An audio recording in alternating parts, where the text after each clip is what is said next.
Hey, welcome to this morning's Elephant in the Room live stream. And this morning we're going to be talking about managing up.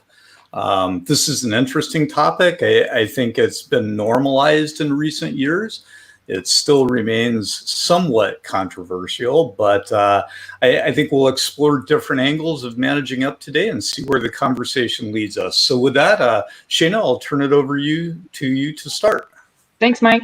Yeah, I wanted to talk about this with you all because I think that it is something that has become more normalized. However, still pretty challenging to do well. So I think that anytime you're trying to lead up or manage up and give feedback to someone that might supervise you or be your in your direct kind of like in the military call it chain of command. I'm still not sure what we call it in the civilian world, but basically being able to give feedback and have that level, I guess, of openness with someone that's leading you. How do you foster that environment? How do you do it effectively? And I'm just really interested in hearing what you guys have to think about that. I feel like this is going to be an interesting discussion in many different angles, because I think the easy answer, to me, I don't know if it's a bit of a cop out. I think the leader needs to foster that, but I think there's part of it that also comes down to the individual to have the confidence to be able to share that type of feedback, or sometimes that tough conversations, especially once you're going up the chain of command.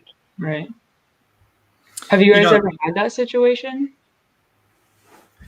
I've had it coming up to me, and I've talked about it with a lot of folks. I think I've even, shared thoughts about my perspective on this and conversations we've had here in the Elephant Room. But I think for me, it does, Roo, I think, need to start with a leader, because if the leader sets the tone that they're open to that they're available for that they desire that makes it a whole lot easier. But if that's not the case, it becomes challenging, right? I think the other thing to explore maybe is the motivation behind it, right? So, if you're managing up for personal gain, if you're trying to kind of manipulate the environment for personal benefit, or maybe it becomes a gossip channel or something like that, maybe not a really good thing to do. But if you're just trying to bring context and situational awareness, a good leader is going to want that, right? I think good leaders desire that type of feedback. But you also have to be sensitive to the fact that, even if you're given that platform, even if you're given that voice, you have to be sensitive to context as well, because just because you have a seat at the table, just because you have a voice, doesn't necessarily mean that positions are going to align. So it needs to be a conversation. It needs to be an open dialogue, and I think both parties need to be willing to learn and listen. It makes sense? So, I agree, and I have a question here, because now I'm thinking, in this new digital age that we find ourselves in, working remotely, I know many leaders pride themselves in saying, I have an open door policy. Now there is no door. How do you recreate that environment in this day-to-day life that we're living now? That's a great question. Yeah, we've got an open camera now, right? I think, but here's the thing, that open door policy can be a real cop-out, right? It's easy to make that blanket statement knowing that most people aren't going to walk through the door. Right. And even if they do, they're going to be very, very sensitive. And I think as long as the intent of the communication is well-intended, right? Then again, I think most leaders are going to be fine with that. I mean, from my perspective, if people ask, and this is something that I would encourage everybody to do, if you're reporting up through or to somebody, ask them, hey, how do you like to be communicated with? Are you an email person, a text person, a phone person, a video person? What works for you in terms of rhythm and cadence and frequency, right? And then establish some ground rules, like what's in play. I mean, Shaina, you refer to the military, and there's always that phrase that precedes a difficult conversation, right? Permission to speak freely. And so I think, leaders need to give people that permission, but only if they're willing to receive what follows that, right? And I think that's been my issue with like leaders who I've worked for in the past, where I could tell they meant it when they asked for feedback. Yeah. And then leaders where I knew it was just lip service, where like as soon as you did say, I think there's maybe a better way we could do this, or this thing you said maybe rubbed people the wrong way, and then they automatically get defensive, and then it's like, okay, we can't have a conversation about this anymore, and it's like discerning basically who is actually open to feedback versus the people that just think they are or say they are. Yeah. Well, and it's hard to take feedback, right? I mean, I'll tell you what, when you sit in the chair that I sit in, everybody's got an opinion, right? and a lot of them aren't real shy in voicing it. Some are. But look, it doesn't matter what chair you sit in, you make mistakes. And, I have baggage that I bring to the table, right? And so I have to be just really sensitive to kind of, I'll use your word, Shaina, discerning. I have to discern what I'm hearing, why it's being fed to me, and how it benefits the greater enterprise. And so I think you just have to have a level of open-mindedness to broaching these conversations. Mm-hmm. But I tell you what, if you're interested in knowing where somebody's head is with respect to managing up, try it. You'll find out real fast. I mean, if you have an ask of somebody and they just flip the switch, you either know that you made the wrong ask, or you made it the wrong way, or they're not who you thought they were, but you'll figure it out. I think the bigger responsibility, though, is just to establish those ground rules. Like, I want to have any conversation that anybody has that says, hey, I need some help with this, or I don't understand this, or can we do better at this? I'm not real open to gossip. I'm not real open to manipulation or intellectual dishonesty, or frankly, even just kind of complaining, without trying to be part of the solution. If there's a complaint, bring something with it, right? Bring the willingness to help along with that complaint. But I'm basically open to anything that's reasonable. I mean, Jaco, what do you think? Yeah, I've been listening to the conversation. It's very, very interesting topic, actually. I think it depends on a couple of factors, of which one is really the way that the feedback is being conveyed. Because not every person is susceptible to feedback, and not in the same way. I see my kids; they give feedback by sending an SMS or a WhatsApp text. Some people send feedback via an email. I personally believe that an interactive manner of giving feedback works better in most circumstances. You can clarify things in your message. I think if the person receiving the feedback gets the idea that it's to his or her benefit, that it's helpful, that it comes from a credible source. If a random person gives you feedback, okay, I'll think about it.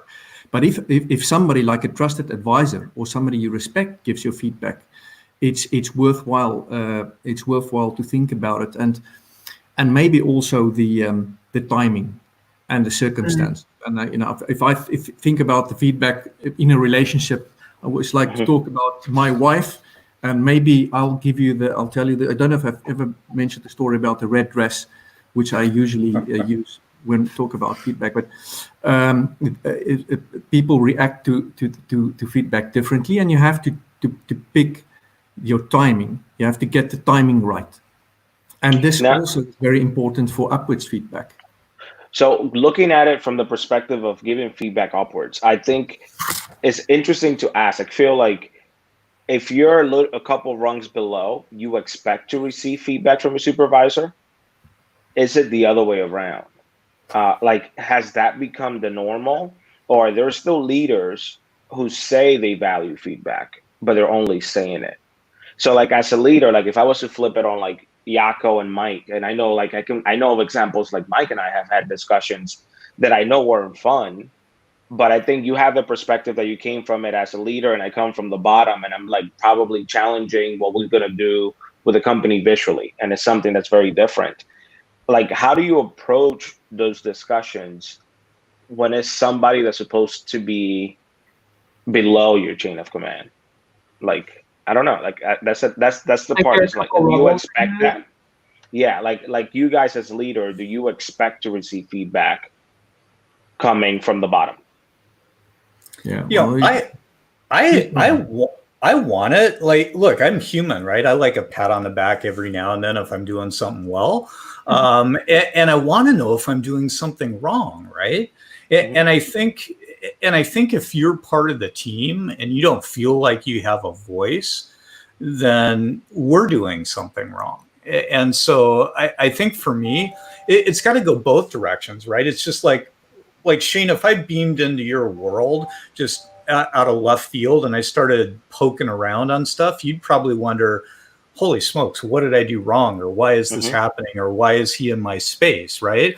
But if we build that rapport and that relationship, and I don't beam in on things that I shouldn't, right? I'm not micromanaging, but I'm showing that I care, or I'm asking if you need help or you need resources, but I don't want to dive in and look at your workflow and tell you to reshuffle your priority stack and do the job this way or that way, right? That's just Mhm. bad leadership. So think about that in return, right?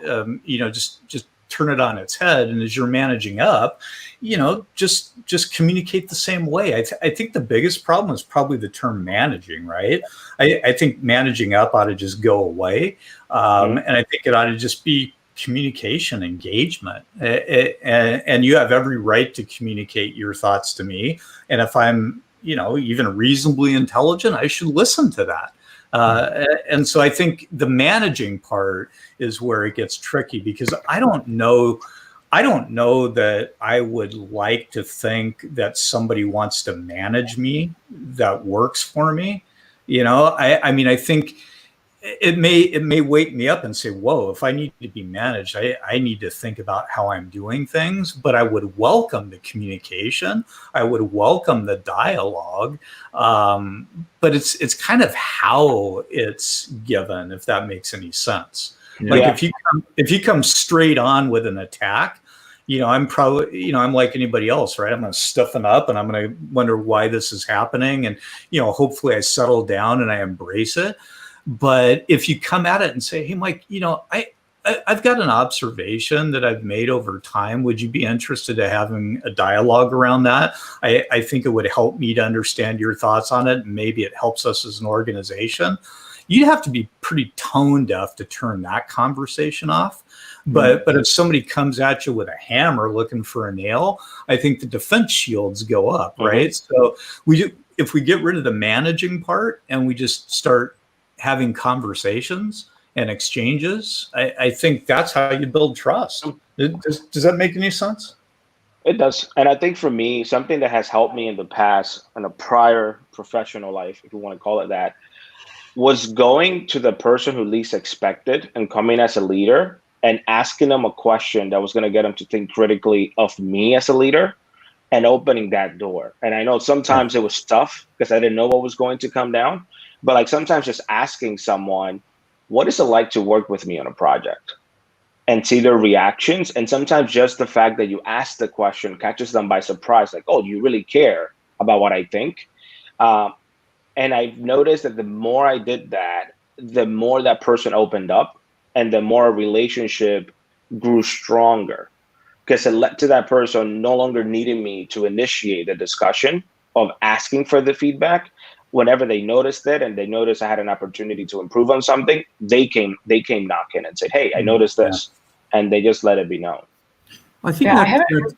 that Sorry, Okay. no, I think that the context is very important, and it's also very much related to culture. You know, we used to run feedback workshops within consultancy, and one of the things that you see is if you talk about projects, Roo, if you have multiple cultures on a project, some cultures are very at ease and they actually expect feedback. To receive feedback, and they would ask for it. And in other cultures, it can be more difficult. So one of the things that we used is just as an analogy to make it easier to give upward feedback. To answer your question, Shaina, is it's like thinking of it as a gift. You know, if you're giving somebody something which you know that person might appreciate, but you give it's where it comes from. And it makes it much easier and to give feedback if it's like giving something which is helpful and could improve a situation. Yeah, no, I love that analogy, and I think that's a really great way of thinking about it. Even if it's a tough subject, like maybe someone said something inappropriate at work, you know, like there have been instances where someone said something that could be like, obviously they weren't intentionally being racist, but it could have been perceived that way, you know? And then I saw a comment pop up from somebody where it's like you are critiquing, you're giving feedback on someone's actions, not like who they are as a person, Yes. which is important to clarify, I think, at the beginning. Before you start that conversation, almost, it's like, I appreciate you as a person, but like this thing you said, maybe you didn't say it the way you meant it, or maybe you need to think a little more critically about why you said it or what you said, because like we don't know how people are going to perceive what we say, you know. Like the message sent isn't always message received. And I think like when you were talking also about how it's like usually better to talk about feedback, like sometimes I actually don't know if it is, because what you have to say to that person might be something that they want to react to privately, but then have a conversation with you once they've had an opportunity to think about it. And so I think it's really dependent on the person and the type of feedback you're giving. And like the example that I'm thinking of the situation that happened, it was someone that was my boss, and I never gave this person this feedback because I didn't know how they would take it. Even though I felt like we had a pretty open and tight relationship as a leader and the person they led. And I think that like I was mostly afraid that it would change that dynamic. Like I was afraid of ruining our relationship, but now I'm the one who's carrying this basically doubt about how they think about other people. And like sometimes I wish I would have given that feedback and opened the door to that conversation, but I'm also like cognizant of the fact that like in a work environment, there's almost like a line where it's like, well, it's hard to gauge sometimes, especially in like a military environment where it's like your life and your job are very closely intertwined. And so it may not be like this so much in the civilian world, but like how far should I take my responsibility of being basically a good person to like lead up and help this person grow? Because I think for a lot of people, when they're dealing with someone like a manager or a leader that they don't like they may not appreciate their leadership style or whatever, that line is really close, or really far, I guess. Like they're not going to go out of their way to help them be a better leader because they already don't like them. But when you like your leader and they do something like that, but it is outside of the realm of like efficiency, it wasn't like something they did that impacted necessarily, but it impacted you. And like on a team, on a small team, like those personal relationships are really important, in my opinion. So let's break this down a little bit, because I think what we're talking, you can lump a lot of things under the I don't know, omnibus category of feedback, and then you can go down to the next level, which is trust. But ultimately, I think what we're talking about is honesty, right? Yeah. And I think it's honest communication that builds that trust. Mhm. And I think you said something earlier, Shaina. Message sent isn't always a message received. You know, I've kind of used a similar term. Just because you say it doesn't mean that they hear it. Just because they hear it doesn't mean that they understand it. Just because they understand it doesn't mean that they're going to do anything about it, right? And so, you know, you kind of have to thread the needle a little bit and understand kind of risk reward in that communications environment. So, you know, I coach people on this all the time because I've got, you know, executives that are trying to quote unquote manage the board. And, you know, I don't really believe that you should manage the board. You should communicate with the board. The board is there for a reason. They have a purpose, and you can extract great value from your board if you know how to communicate with them. But you know, your directors really don't want to be managed. They want to be informed. They want to understand. They want to have clarity, but they're not really looking, you know, for a CEO to manage them, right? It's actually kind of the other way around. And so I think it's just coming to grips with all of that. But I think the big deal is breaking the relationship down, right? There's the transactional part of the relationship, and then there's actually the relational part of the relationship, or the human element of it.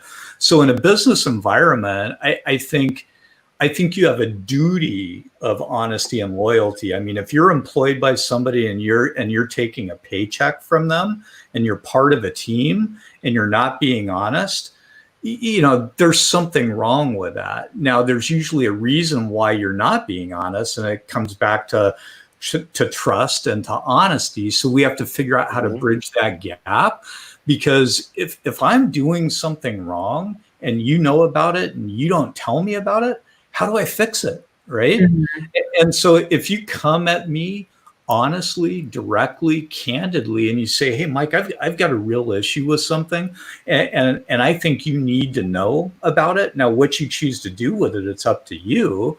But I hope you treat the message in the sincere manner that is being brought, and you know, think about it, wrestle with it, and let's have another conversation. I mean, I don't know too many good leaders that are going to fire somebody for feedback. And if somebody's going to fire you because you have an opinion, consider yourself lucky. Go find a better place to you know, to spend your life, right? Yeah. You know? Yeah, and I don't know. think that good leaders also they realize the benefits, the huge benefits of having an open, transparent leadership style that invites for feedback. There's a lot of studies actually that proves that employee engagement are higher, much higher, in companies where they have a positive feedback culture. Productivity is higher in a company where people can give feedback without having to worry if it will come back to bite me. And even the churn is lower at companies where people are free to speak up and to give feedback to their superiors. So there's some definite benefits in having a culture where that invites upwards feedback within the organization. Yeah. You know, there's an old saying in the board world, nose in, hands off. And I think, you know, that's not a bad saying for leaders to where, I mean, what I'm looking for is awareness and visibility and clarity. Oh, I think we've missed Mike. Well, as he gets in, Roo, did you have something you wanted to share? Well, yeah. So on my end, the part that I was thinking about, and I was going to go back to the beginning, and I think as I heard your story, Shaina, I think, yep, it is on the leader, and it is the leader's responsibility to create this environment where you foster feedback. And if you find yourself as an employee in a situation when you couldn't come to your leader and give them very, very real feedback, then I think in many ways, I would start to have questions about their skill sets as a leader. And I think that's okay to acknowledge that as a leader, you need to foster this, because by the nature of the relationship, there is a level of hierarchy. And I think you will expect the top to encourage that type of behavior. And if they don't, then there's something there a little bit deeper as a leader that you may be missing. And it got me to think, for example, of what Jaco mentioned earlier about his daughter, and she would rather send feedback through a text message or in written form. And I think in this day and age, as a leader, you probably find the same situation, because now you're leading people from multiple generations. So I think you have to take a conscious step to meet your employees where they are. And what I mean by that, if you have people that like to communicate via email, communicate that way. If they like to talk on the phone, get on the phone. If they like to do video, get on the video. If they like to do text message, get on the text message. Yeah. I think we're getting to the point that as a leader is going to get tougher, because I know sometimes leaders can be restrictive and said, if you want to talk to me, you have to come and reach out to me in this way. And I think even that simple behavior while you're busy can discourage someone from reaching out. 100%. Yeah, because like some people, it's like you can't even get their attention. They won't reply to an email. And so then you have to literally go stand in front of them. How are people going to lead in this sort of environment if that's like their MO, you know? Like they definitely have to be able to be flexible. Yeah. You know, one of the go ahead, Jaco. Yeah. Were you guys managing up without me? You're back. Continuing the conversation. One of the, I always like to look at the psychodynamics or the dynamics of things like feedback loops. One of the things that I've learned in my early consulting days, which I still use today, it's the concept of giving feedback. You have a workshop, and at the end of a workshop, and be it McKinsey, be it Bain, be it BCG, always end with the B's and the C's. And the B's is, the benefits, what went well, and the C's, the concerns, what should be better. Now, if you look at, again, I don't want to make that big deal of culture, but let's say human nature is to start with the C's, the concerns. This didn't go well, people were late, next time this, that. But the psychological effects is that it doesn't get through. People don't get through. Starting with the B's, starting with the benefits, what went well. So you're creating the right environment for what's coming next. That works really well. We had a good vibe in the meeting. It was very constructive. There was a lot of ideas that came out of the discussions. It was open communications.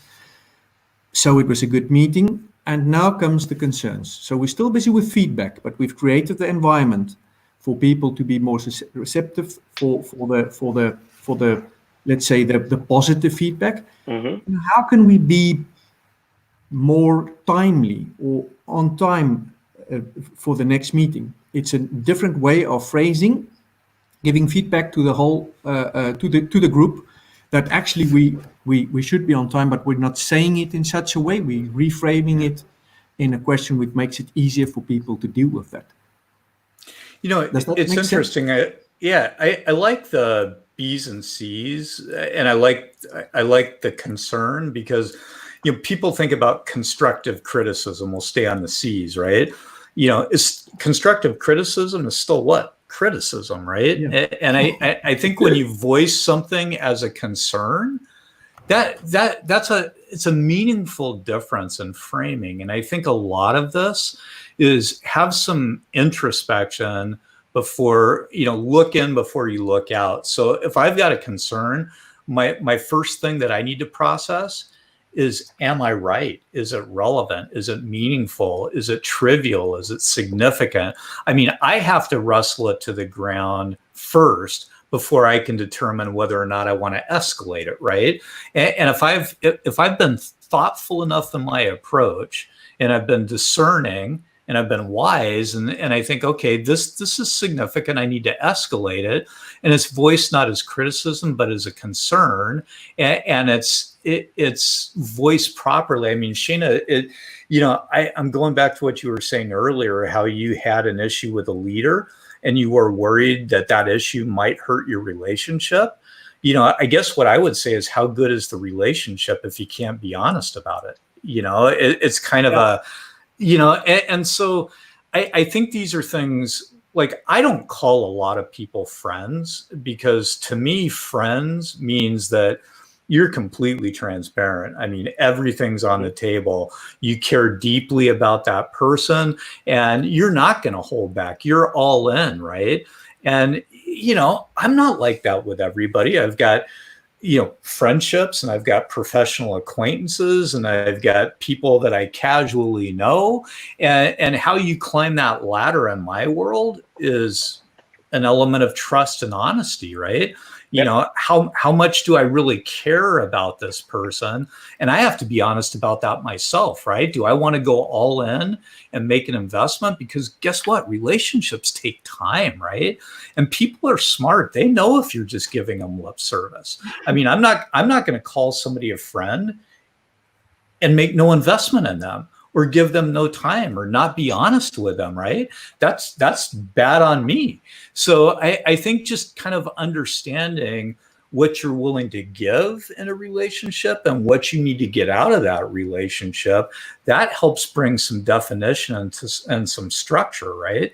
But if you're going to treat somebody like they're a friend, or they're meaningful, or they're important, or they're part of your team, you got to be honest with them. And if you can't be honest with them, then I think, there's probably an organization that's a better fit, right? Because don't you want to be someplace where you can be honest? I mean, I do. I do too. I mean, in the military, it was a little difficult because, like, you could not just leave.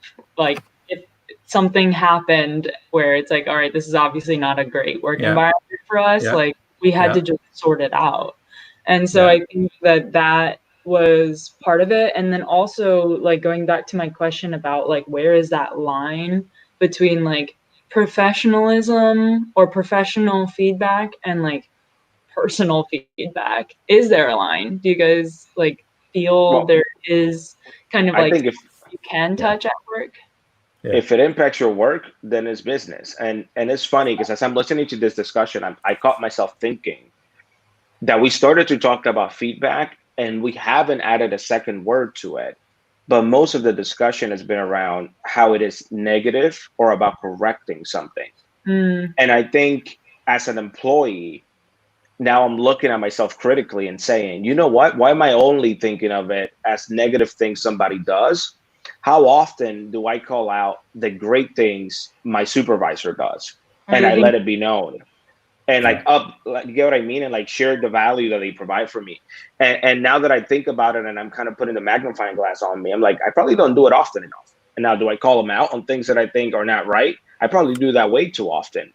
So how do I balance it off so that relationship continues to grow and foster? So I think even in that aspect, that's an element of responsibility that falls on every single one of us as individuals, because it's hard to just, especially for me, like, I know I tend to have a very high standard. So if you just come in and you do your job, I'm like, cool, that's what was expected. It's not something great. To me, you did what was expected. But to be honest, there are people that oftentimes don't even meet that standard. So it is good to even let somebody know you are hitting the standard, or you get what I mean? I don't know if that makes sense. Well, it's defining the standard, right? And I think that's where so much breaks down, because if we even have to ask questions about this in an organization, the organization hasn't done a good job of framing, right? Because Shaina, if you don't know where the line is, it's pretty hard. It's pretty hard to kind of figure out on which side of the line you're standing, right? If you don't know where it is. So I think for me, it's like, what I would encourage anybody that works with a team or works for somebody, one of the first things you want to do is define your role, not what's on the stupid job description, right? But in reality, hey, what are my right and left boundaries? What do you want from me in this role? What's off limits? What's in play? How far can I go without crossing a line? What are you comfortable with? You know, you have to have those dialogues with people. Otherwise, you never know, right? You're walking on eggshells. But if you define that early on and then you test it, right? Okay, let's see if this person really means it. I'm going to go here.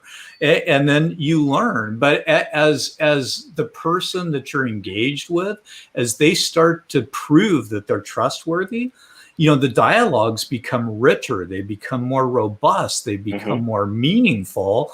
And if they prove that they're not trustworthy, guess what? That dialogue gets real thin and real narrow. And I think a lot of it too is understanding the value set that somebody brings to the relationship, right? What have they traded on that's brought them to this place? So let's say that you've got somebody, let's use a revenue example or a sales example. Let's say that somebody's been really effective at generating revenue. You know, they're quick on their feet. They're very articulate. You know, maybe they know how to spin a phrase or they know how to pivot in a conversation, but they've been able to put up big numbers. But you know, life is more than just generating revenue, right? Did they generate the right kind of revenue? Did they generate it the right way? Does it have the right underpinnings? Is it built on trust? Because sometimes you may have to reframe what somebody's bringing to the table, right? So understanding who you're dealing with and how they view themselves is going to be really key to engaging with them. And if you don't take the time to really understand somebody, you might talk with them, but you may not be communicating with them, right? Makes sense? Yeah. Yeah, I also like to look at we talk now from the perspective of the provider, if I may call it like that, of feedback. But there's also the receiver.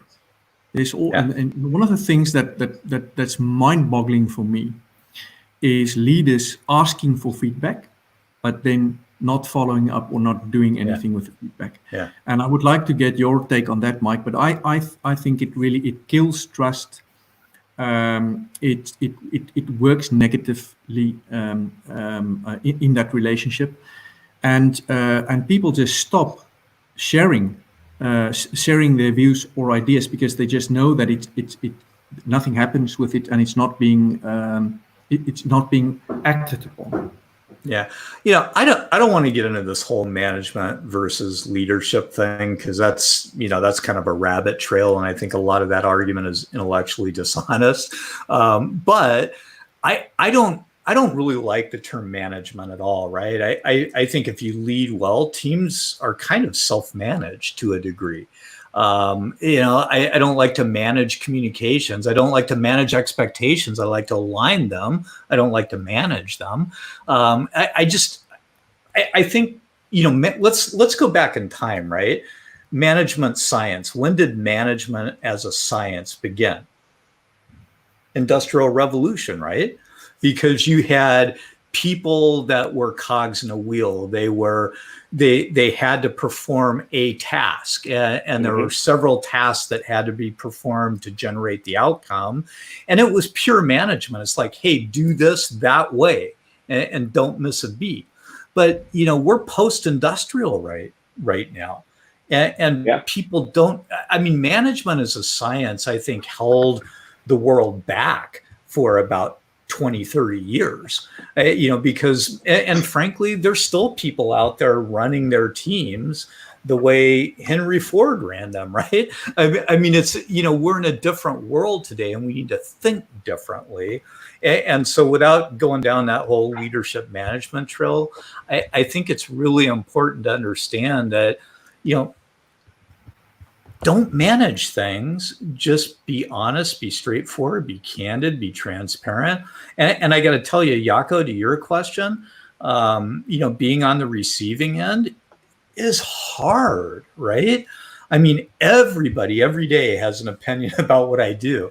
And I try and listen to it and I try and get better, realizing that I'm never going to be perfect. I'm never going to be the perfect leader. I might be right in a moment in time, but I'm my own biggest project, right? I'm just trying to listen better. And I'll tell you, you guys know this, but my son is now CEO of the organization, and my son is extremely brutal with feedback to me because he feels safe in doing that, right? And I mean, he just comes in swinging. He's like, "Dad, stop doing that. Dad, don't do this. Dad, do," and I'm like, "Whoa, whoa, whoa," But it's good for me, and it's helping me listen more intently. And so, the feedback end of things, Jaco, my job, my responsibility is to take incoming.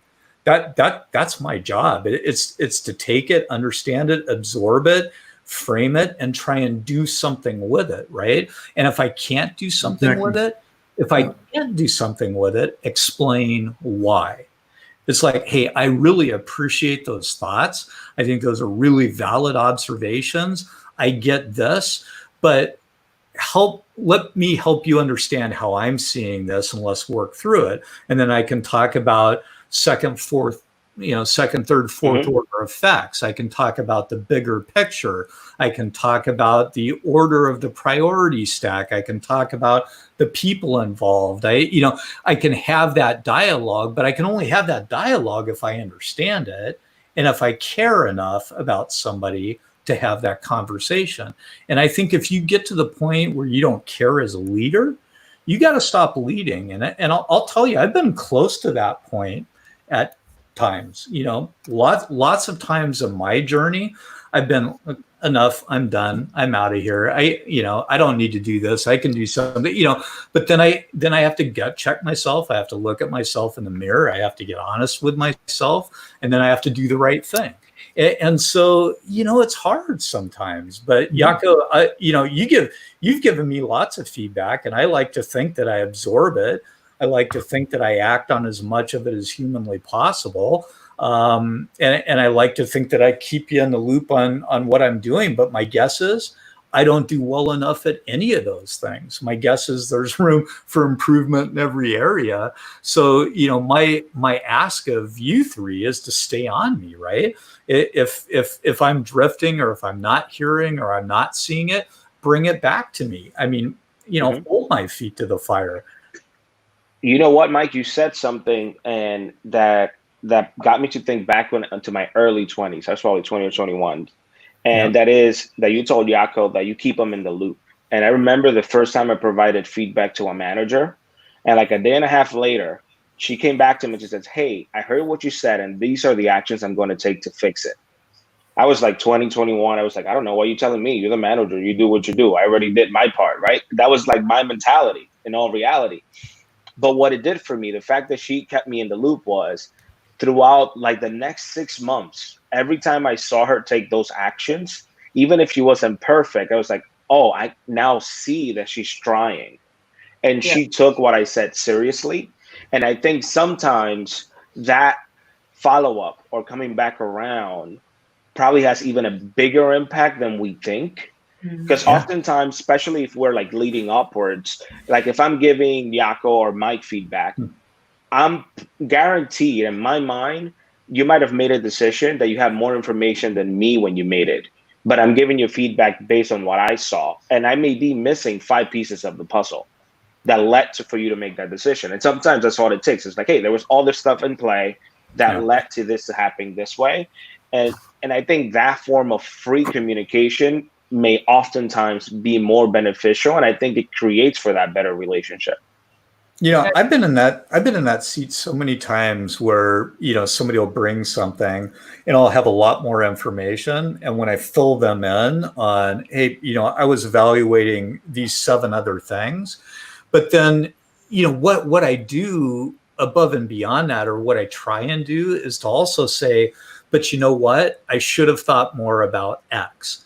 And in most instances, I probably should have, because if there was something that you saw that was important enough for you to raise it, that just means that my construction had a flaw in it, right? I thought I'd checked all the boxes, but maybe I missed a couple, So, I mean, but, we can all get better. We can all be more aware. And I think we can all be, I guess, more reasonable. And I think sometimes for leaders, I mean, one of the things that I ask people, why do you want to lead? I always ask people, why do you want to lead? Why should anyone be led by you? And I'm really interested in their answers because, sometimes they want control. Sometimes they want influence. Sometimes they want power. Sometimes they just want to mature and be better. People want and desire to lead for different reasons. Sometimes they want to help, they want to make a difference, but understanding that motivation is really key in giving and receiving feedback, right? It's really key in communication and understanding why somebody's doing what they're doing. So I think people always want to feel felt, and you want to leave them feeling that way in an intellectually honest fashion. But mostly what you want to do is you want to understand, you want to get to know people better, know them more deeply. And I think you only get there with trust. Yeah. I see that Jacqueline asked a very interesting question. She says, I'm extremely brutal in feedback. And sometimes most people find it offending. Any suggestions in doing that better? So I knew that this question was going to come, Jacqueline. So that's why I prepared the story of the red dress. I was wondering when we were going to hear Yes, that. so here it's coming. So I hope I can. I'm going to tell you a little story about my wife and a red and a black dress. Because I'm also not always really good at giving feedback. And I have to say, I think it's feedback is something one can practice. You can get better at it. You start with your kids. So my wife would come out in the morning and she has a black dress on, but I know she has a red dress in the room next door. And she would ask me, what do you think about this dress? And I know, it's not my favorite. So I can just either say, I don't like that dress, and I know what her reaction is going to be. But I can also give feedback in a more subtle way by reflecting on what I see. It fits well, but I think the red dress, which you had on the other day, it fits even better. She would like that kind of feedback. She can go with that, but I can also do it in an inquisitive way. I can also ask a question. I like the dress, but have you considered wearing the red dress? Oh, it's another way of making her being attentive to the red dress, giving a different type of feedback. Or I might even make a suggestion, which is a bit more forceful. You might consider wearing the red dress, so if you follow the story, I'm moving up in the quality chain of giving feedback. And at the end, if you really want to elevate somebody, you usually use feedback that puts something into a future perspective or a future iteration, where I know that what works best for her is by saying, I like the black dress, but what I've noticed is when you wear the red dress, it has a hugely positive effect on people in your surroundings, and that really gets her where I want it to be. So it depends. It's really a thing that one should practice. Practice make perfect in terms of feedback. One can be very brutal with lesser outcomes, or you can hone it and fine tune it the way you give feedback for it to really hit home. Yeah, I think it's important to consider the person. Well, one, the context, right? So like Jacqueline mentions that she's like providing a solution for someone to consider, and they might find it somehow offensive because maybe she just like points out like the choice that you made was the wrong choice. This could be a better choice, or this is the right choice, right? Like that's not a super collaborative way to give feedback. But like, I think if you're just offering a potential solution, that might be different, because there's usually more than one right answer, right? I think it's really important to acknowledge that that person has a valid thought process, right? It's like, you thought like, or this worked, or this didn't work about this solution. This could be a other potential way of getting to where we want to go. Like, have you thought about these things? And it's about being inquisitive. It's about being collaborative. It's not just about critiquing someone else's solution or way of thinking, right? And it's like, for me, I'm always trying to align, like Mike was saying earlier, like understand how they're viewing it so that I can actually give them feedback that's going to resonate with them. Because if I just come out of left field with another solution and they're just like, oh, now I have to like consider it from your perspective, that can be jarring. And I think that like, yeah, establishing that you're both coming at it with the goal of trying to improve, like whether it's improve their performance, improve whatever the process is going to be. As long as you establish on the front end that that's like where you both are standing, and like you might be looking at it from different directions and you want to try to get to the same place, it becomes a more... I agree with that, Shaina. And it's funny, as I read this and I read the last sentence of Jacqueline's comment, it usually with solution or consider, like she usually provides a solution or consideration. And as I hear, I think that is one of the worst things you can do when you provide feedback. And the reason I think so is you're telling someone how to do their job. Yeah. And if I put the mirror on myself, how often do I like to hear somebody tell me how to do my job? You get what I mean? Especially if somebody who's not directly in my field or like in my day-to-day, and they know like how full is my plate, how full is my desk. So by default, I'm probably going to go on the defensive because I'm going to defend my work and what I'm doing. And I think something that really helped me was these two phrases. When providing feedback, identify a behavior and highlight the behavior and highlight the impact that behavior had.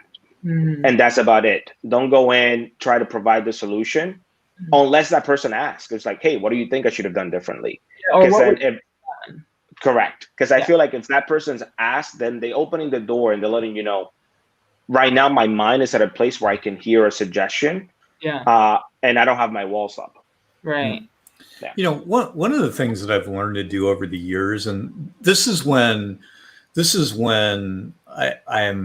you're getting the best version of Mike. You know, when you come to me with feedback and the timing's right, and you know, you come to me with whatever the issue is. When I'm being the best version of me, what I try and do immediately is just seek understanding, right? It's like, hey, that's kind of an interesting thought. How did you arrive at that conclusion? Who did you speak to? What data points do you have? What's the logic underpinning this, right? What I'm trying to do is do two things. I'm trying to understand and teach at the same time, right?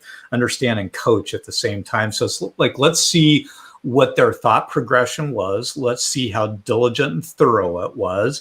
And maybe they could have looked at this through a couple of different lenses or a couple of different angles, but they got emotionally over-rotated into their own argument, right?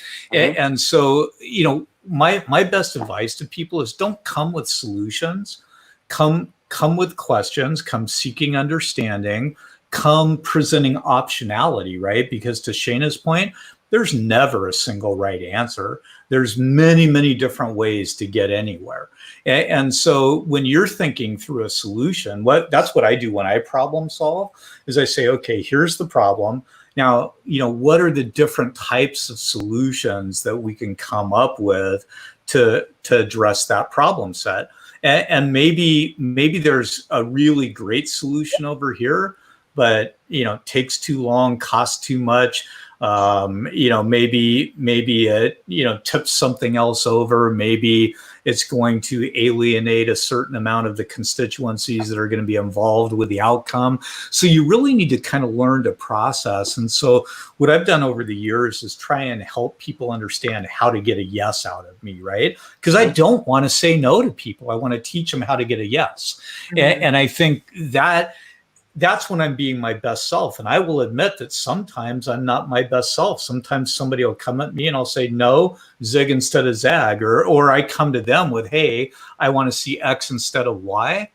That's when you guys need to call me out and you need to say, hey, Mike, let's back up a second, because sometimes I can be just like anybody else, right? I want a quick fix. I want a solution, but I'm not willing to go through the hard work of getting to the right place for the right reasons. Mm-hmm. And it is work. And that's maturity. When you see mature people exploring problems and challenges and feedback, they explore, they dig in, they go deep.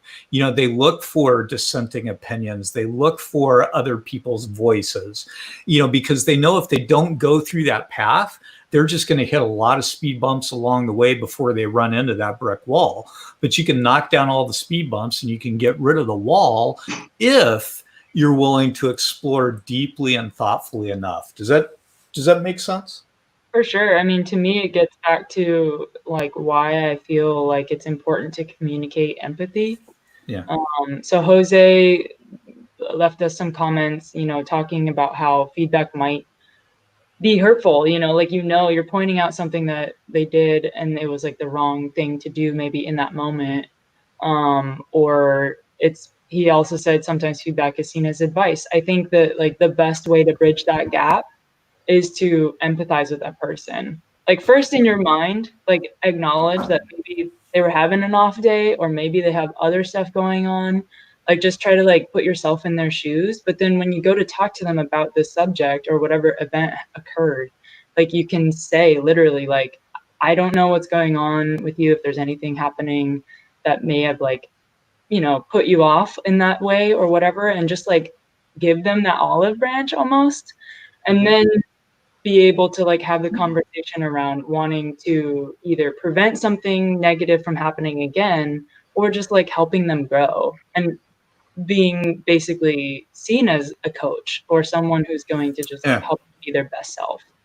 I think you said it earlier, Shaina, it's not being a good collaborator, right? And I think if you look at conversations as collaborations and not competitions to be won, right? And I think a lot of people get into a conversation and they want to be right. They're not looking for the right outcome. They just want to be right.